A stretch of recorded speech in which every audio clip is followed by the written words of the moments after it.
নমস্কার, কেমন আছেন সবাই? মধুমিতার আবারও একটা নতুন ব্লগে আপনাদের সবাইকে জানাবো স্বাগত। আজকে হচ্ছে বুধবার আর এখন বাজে সকাল 7টা। আজকের এখন থেকেই আপনাদের সঙ্গে নিয়েই শুরু করছি একটা নতুন দিন, একটা নতুন সকাল। আশা করব অন্যান্য দিনের মতো আজকের এই ব্লগটাও আপনাদের ভালো লাগবে।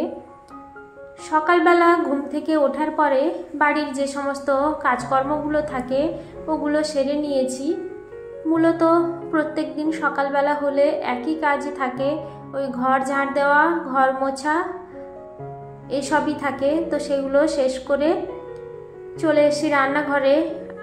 গতকালকে রাত্রে রান্না করে যাওয়ার পরে আর রান্নাঘরটাকে ঠিকমতো পরিষ্কার করে যেতে পারিনি। রাত্রে একটু দেরি হয়ে গেছিল আর ছেলেও খাওয়ার জন্য কান্নাকাটি করছিল। খাওয়া নয়, মেনলি ও ঘুমের জন্যই কান্নাকাটি বেশি করে, না খেলেও ওর চলবে, কিন্তু টাইমে ওকে ঘুম না পাড়িয়ে দিলেও ও কিন্তু ভীষণই বিরক্ত করতে থাকে। তো এদিকে রান্নাঘরটা পরিষ্কার করে ঘরে চলে এসেছি। গতকালকে কিছু জামা কাপড় শুকোতে দিয়েছিলাম, ওগুলো দেখছি শুকিয়ে গেছে। আসলে গতকালকে ওয়েদারটা অতটাও ভালো ছিল না, ওই জন্য জামা কাপড়গুলো আর কালকে শুকায়নি। আজকে একটু ওগুলোকে রোদে দিয়ে শুকিয়ে নিয়েছি। তারপরে এগুলোকে এবার ভাঁজ করে রেখে দেব। আসলে কি বলুন তো, জামা কাপড় যদি ঘরের মধ্যে অগোছালো হয়ে থাকে তাহলে পুরো ঘরটাই দেখতে একেবারে বিশ্রী লাগে। যখনই সময় পাই তখনই জামা কাপড়গুলোকে গুছিয়ে রাখার চেষ্টা করি, না হলে যখনই সময় পাই না তখনই এক জায়গায় জড়ো করে রেখে দিই, পরে সময় মতো ভালোভাবে গুছিয়ে রাখি। সাধারণত এই কাজটা আমি সন্ধেবেলা করেই করি, কারণ সন্ধেবেলা তো হাতে একটু সময় পাওয়া যায়, এই সময় এই কাজটাই আমার থাকে। আর বাদবাকি কাজগুলো আমি দিনের বেলাতেই শেষ করে নিই। তো এদিকে ছেলের জামা কাপড়গুলো আলাদা আর আমাদেরগুলো আলাদা করে রাখবো।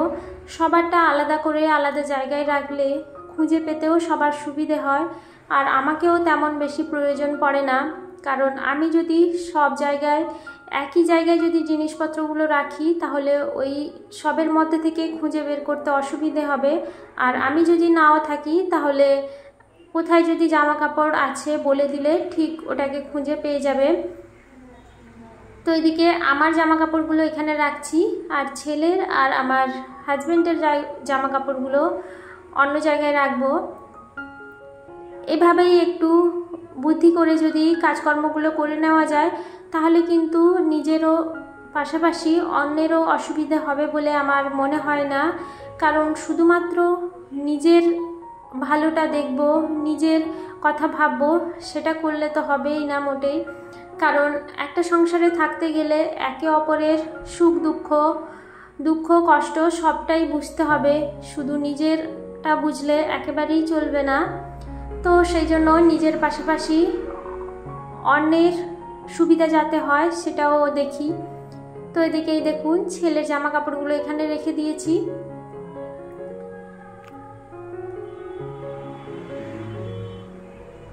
জামা কাপড়গুলো গোছানো হয়ে গেছে, এবার ভাবলাম বিছানাটাকে একটু গুছিয়ে নিই, কারণ ছেলে তো অনেকক্ষণ থেকে ঘুম থেকে উঠে পড়েছে। বিছানাটা একটু গুছিয়ে নিচ্ছি সকালবেলা করে, কারণ গতকালকে রাত্রে বলছিলাম যে একটু দেরি হয়ে গেছে বলে বিছানাটা ঠিকমতো ঝেড়ে আর গুছাতে পারিনি, ওভাবেই বিছানায় শুয়ে পড়েছিলাম। তো আজকে সেই জন্য সকালবেলা উঠে বিছানা চাদরটা ভালো করে ঝেড়ে নিয়ে তারপরে এটাকে সুন্দর করে পাতিয়ে নিচ্ছি। এভাবেই একটু বুদ্ধি করে পরিকল্পনা করে যদি আগে থেকে কাজগুলো ভেবে করা যায় তাহলে কিন্তু কোনো কাজই করতে অসুবিধেও হয় না, আবার সময়ও তেমন বেশি লাগে না। তো এদিকে বিছানা চাদরটা এইভাবে গুঁজে গুঁজে দিচ্ছি, তার কারণ হচ্ছে যদি এভাবে ভালো করে চারিদিকটা গুঁজে না দিই তাহলে কিন্তু বিছানায় উঠে পড়ার সাথে সাথেই বেড কভারটা গুটিয়ে যাবে আর দেখতে মোটেই ভালো লাগবে না।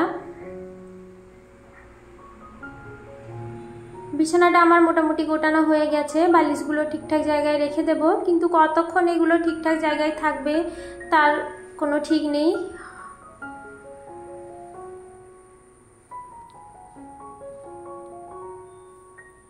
বিছানাটা গোছানো থাকলে কিন্তু ঘরটাও বেশ সুন্দর লাগে দেখতে। বিছানাটা অগোছালো হয়ে থাকলে মোটেই ভালো লাগে না, ঘরের সৌন্দর্য একেবারেই নষ্ট হয়ে যায়।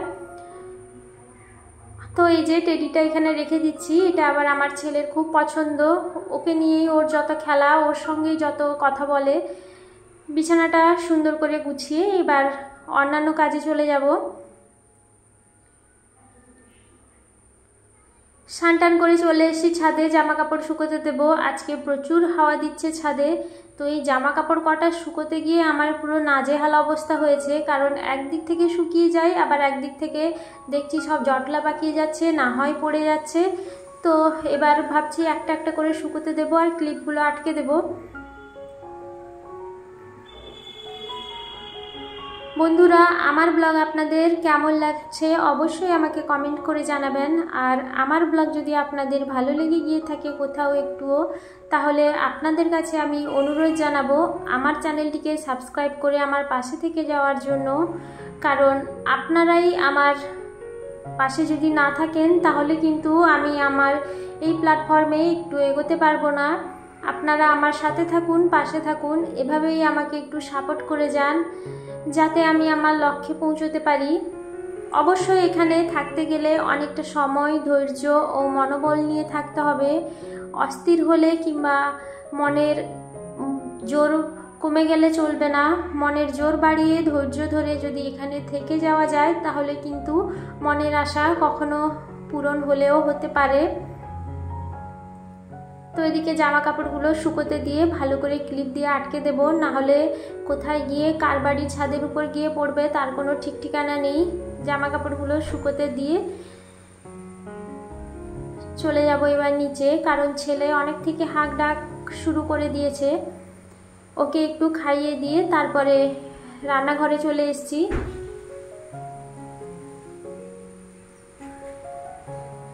আগে থেকে গুছিয়ে রাখলে রান্নাটা যেমন চটজলদি হয়ে যায়, তেমন রান্নাঘরটাও একটু অপরিষ্কার কম হয়। কিন্তু রান্না করতে করতে যখনই কোনো কাজ করি তখনই দেখি রান্নাঘরটা ভীষণই অপরিষ্কার হয়ে যায়, আবার ওটাকে গোছাতেও আমার অনেকটা সময় চলে যায়।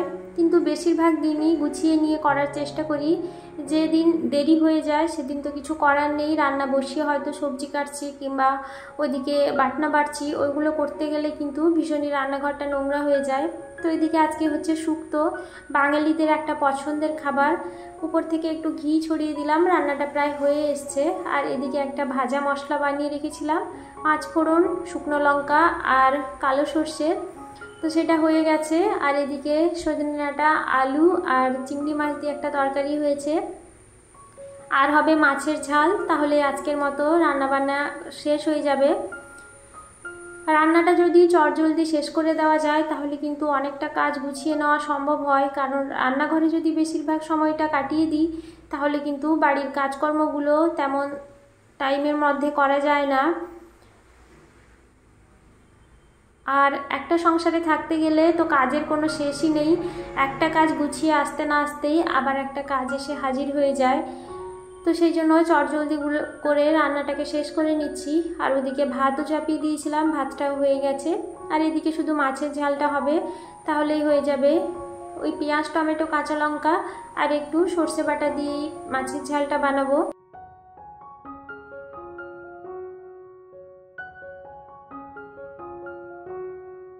যারা যারা আমার চ্যানেলটিকে সাবস্ক্রাইব করে এখনও পর্যন্ত আমার পাশে থেকে গেছেন তাদের প্রত্যেককেই আমি জানাবো অসংখ্য ধন্যবাদ, কারণ আপনারাই আমার মনের জোর বাড়িয়ে এত দূর আসার সাহস জুগিয়েছেন।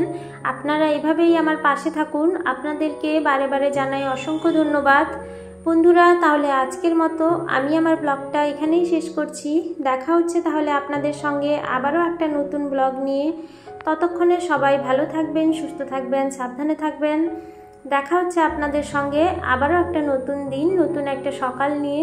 ততক্ষণে সবাইকে জানাবো অসংখ্য ধন্যবাদ এতক্ষণ অবধি আমার সাথে থাকার জন্য এবং আমার পাশে থাকার জন্য।